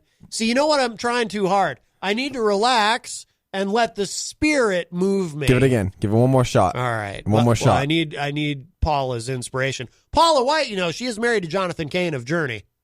Very important. This is round 2 of Matt trying to speak in tongues. Mabara Casa Maka Baka Casa Maka Baka Casa Maka. Okay, so the beginning you definitely had it at the beginning. Definitely had it at the beginning of both tries. I felt like at the end. Now, what worries me about this, Christian, is I don't want to, like, I want the spirit, right, to come over me and move me, right, to flow through me. But I'm worried, like, what if I'm possessed by a demon? Oh boy! And then instead, and this was my discussion with Michael the other day, and my head starts spinning, and I'm just like, you know what I mean? That would be frightening. I mean, what would you do if all of a sudden, like, I'm sitting here and I'm just like trying to get, and then like my head starts spinning and I'm vomiting everywhere and like fire shoots out of my eyes or something? I mean, how scary would that be? I don't know. I don't know. That'd be scary. Brian Mackey, I think he thinks I said Chewbacca when I was sounded like it. I heard baklava and Chewbacca. Speaking in tongues, yes. Well, I don't think Chewbacca. You know what happens if you eat too much baklava? Diabetes. Right. So diabetes. Yes. Diabetes. I tried baklava once, and I'll tell you what, it was like, I remember biting into it, and it was so rich and sugary. I was like, I felt as though I had literally just bitten into diabetes or diabetes. So, let's see. Mike Pelopita is encouraging you to try speaking in tongues. I think you should try. Me? I think you should try it. Here, let me play this again. We'll give you a little inspiration. All right.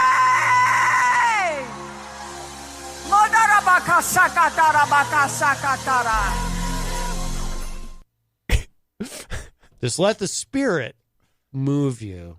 I think it passed over me. I think it went that way. No. Just let Mobaka something. That's that one. That's that attempt, folks. Oh, that's just no. You just gotta.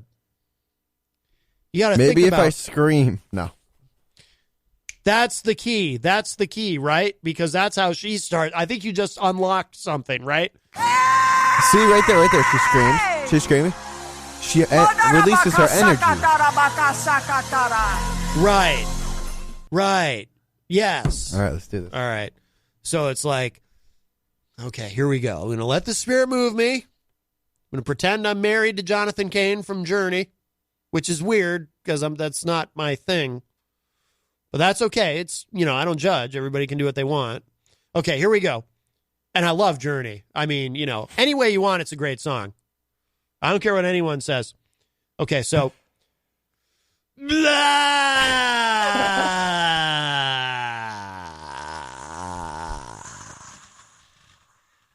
I released too much energy. I just released too much energy, and then I had no tongues in which to speak. Because I released all that energy with the blah, like, all right, let me try it again. It's, it was too much. Okay, here we go.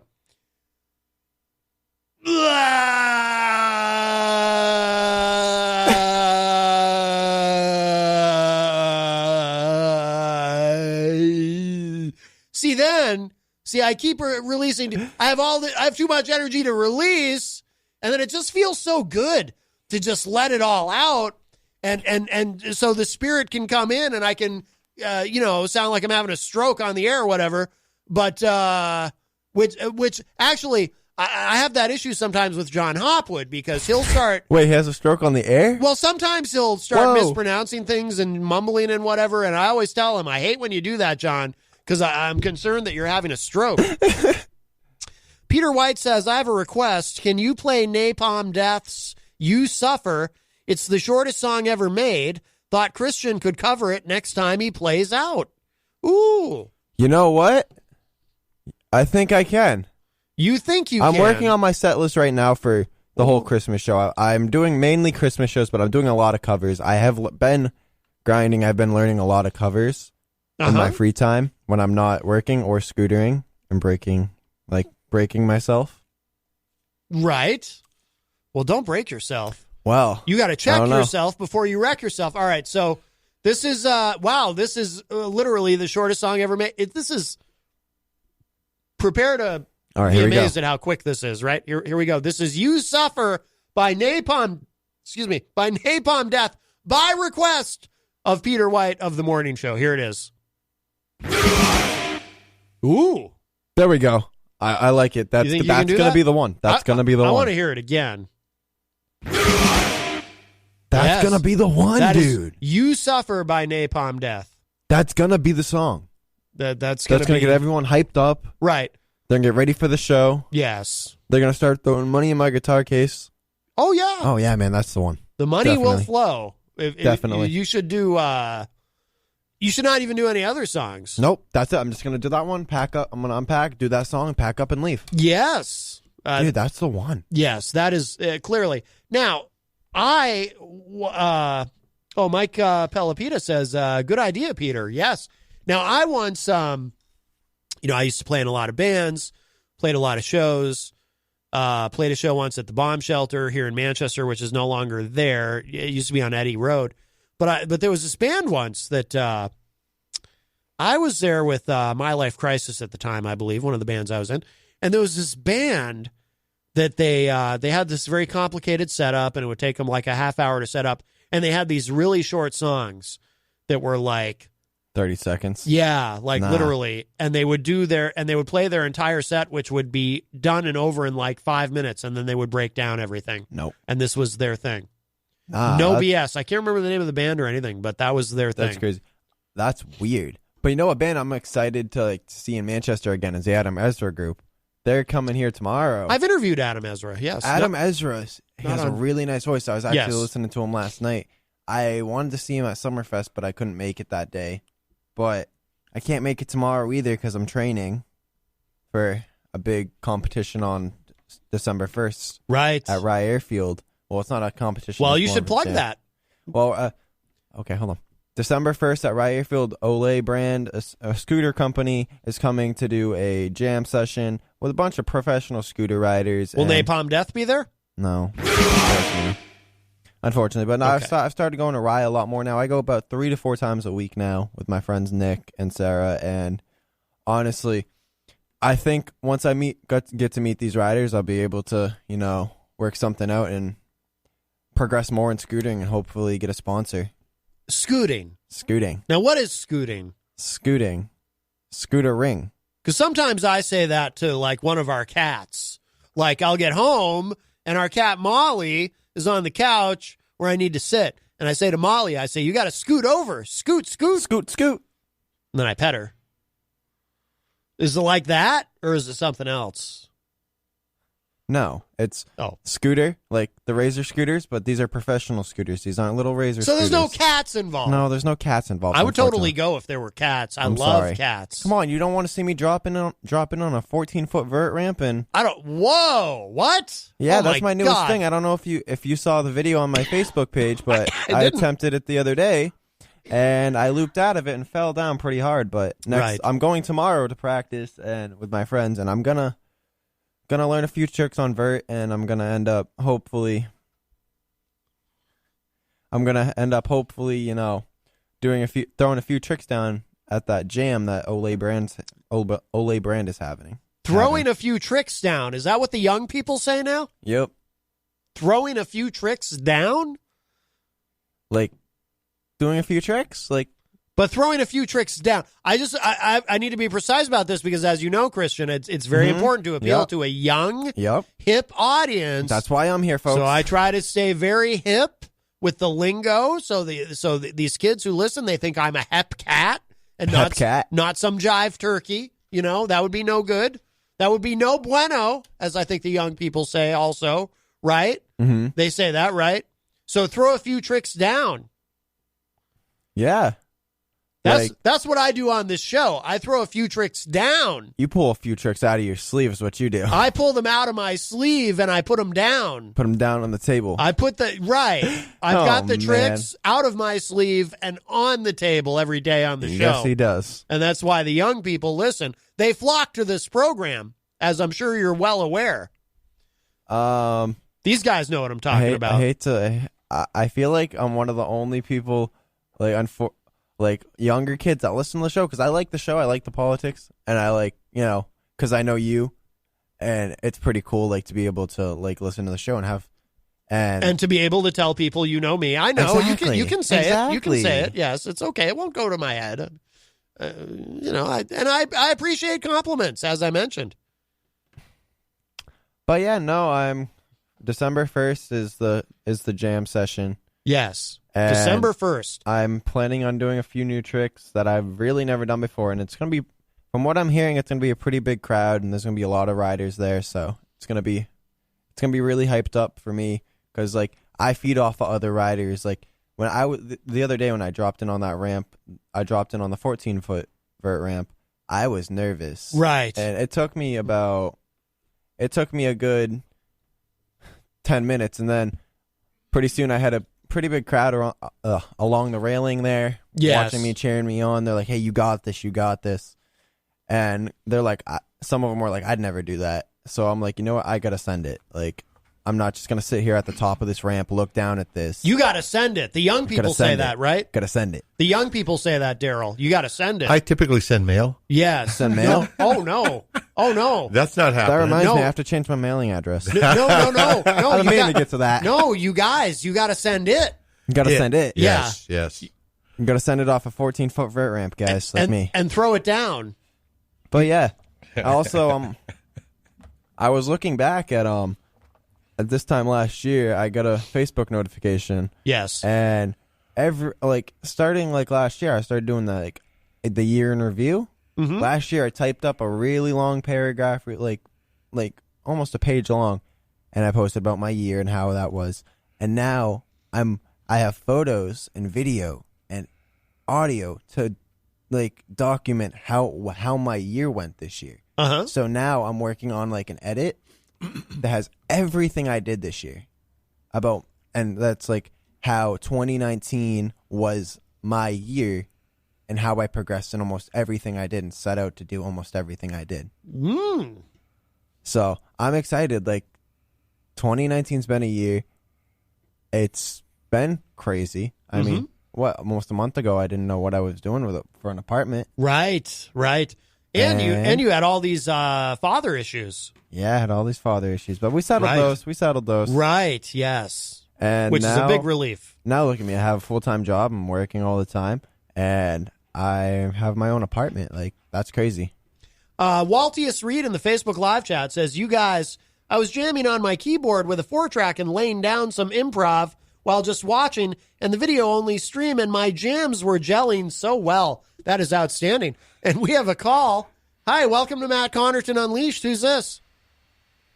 It's Easy G again. Oh, Easy G. I don't like to play your theme music twice in a show, but let me play this Napalm Death for you. I'll play this Napalm Death song for you instead. All right. There we go. Are you here to cut that boxing? Thank you very much. Yeah, what's on your mind, Easy G? I got a question for Ben Dion. Is he in the room? Ben Dion is in the room. He's now heading towards the mic. Racing to the couch. While we wait for him, I'll play a little bit of this. Diabetes.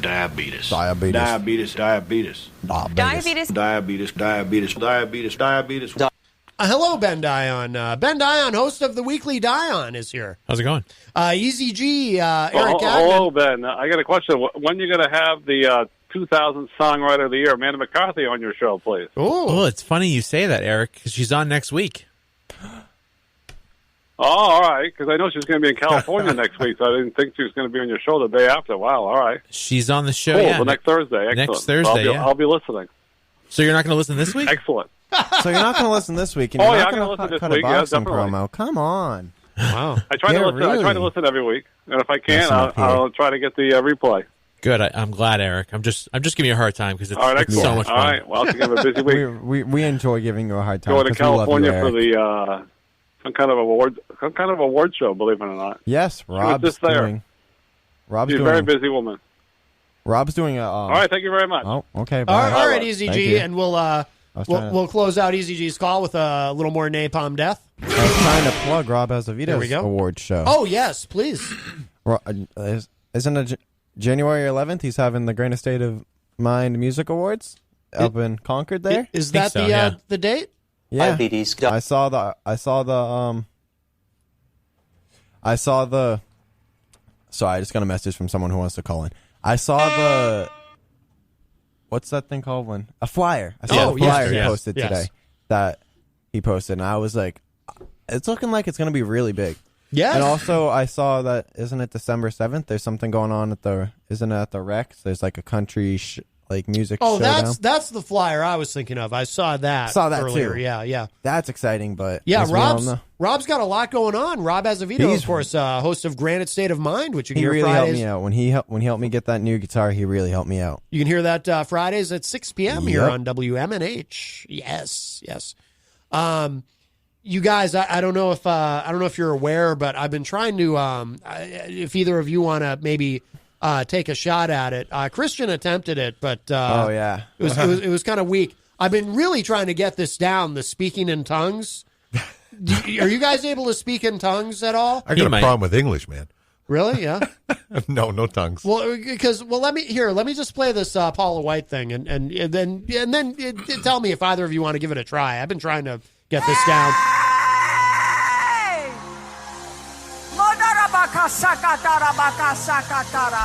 Now I've been attempting to. I think the key to it, right, is to just kind of let the spirit move you and just kind of just relax. And who was that? Oh, that was Paula White. She's one of Trump's quote unquote faith advisors. I don't know if you're aware of this. She's advising Trump on faith? Well, yes, because that makes sense. Which is shocking in a way, because why would Donald John Trump, our godliest of presidents, need any help in that department? He's a Presbyterian, He typically doesn't need any help in any department. Right. But yes, she's one of his faith advisors, and I will mention, and this is probably the most important thing about her, she is married to Jonathan Cain of Journey. Cut it out. They are married, yes. Wow. So, when he's up there playing that, love and touch and squeezing, she's thinking about the Lord. Oh, yeah. But very important. But, I mean, what do you think? All that babble was speaking in tongues? Is that what she's trying to promote? That is speaking in tongues. That's when the Spirit... You know what that is? That's babble. You think so? And many years ago, the Lord saith, he took the people of Babel and created this whole Babel. Right. He wanted to mix up all the languages because they weren't getting along very well. Right. So he put the kibosh on that, and that's what that speaking in tongues. Yes. That's all a Babel. It's So- just Babel. So I'm not buying it. So you're skeptical, Quite, Daryl, quite. that you don't believe. I mean, she is a very successful televangelist. Well, so clearly she's been blessed with.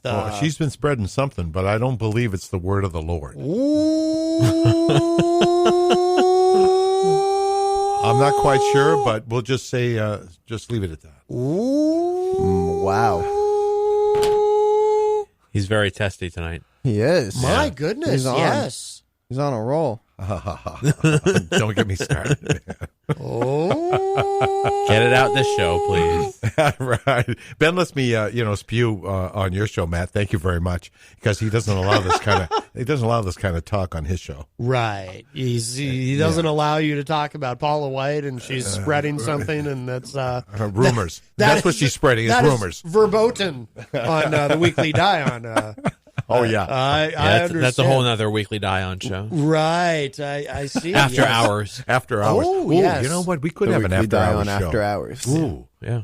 Well, I do a show called Matt Connarton Unsheathed, as you know, which is only available on the dark web, and I'm legally prohibited from telling you how to find it. But that is certainly not on WMNH, and I kind of like the sound of that. Comes That on around show's 3. pretty crazy. Oh, you do you, Daryl? Oh yeah.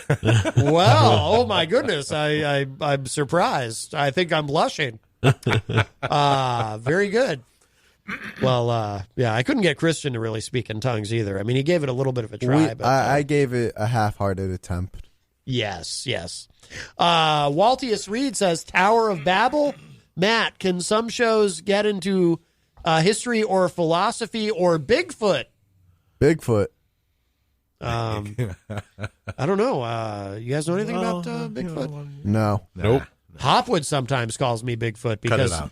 he does, because he's very insulting about my Yeti heritage. Did you guys hear what he said to me earlier? The virtual John Hopwood, he went off on me. Virtual John Hopwood was very mean to Christian He earlier. went so hard I had to cut a boxing promo on him. He did, yeah. He was very, very cruel. Yeah, if you guys Or- don't know, I'm cutting You boxing don't have promos on anything everyone to say. now. Yeah, he just, The shtick it sucks. yeah, he doesn't, I mean, he's just very mean to you. What a jackass. You know what, John? Go eat eggs, okay? What does that? Oh, wow. How stunning. What a stunning wit. I'm not going to Those fight are with great someone I can't see, John. devastated.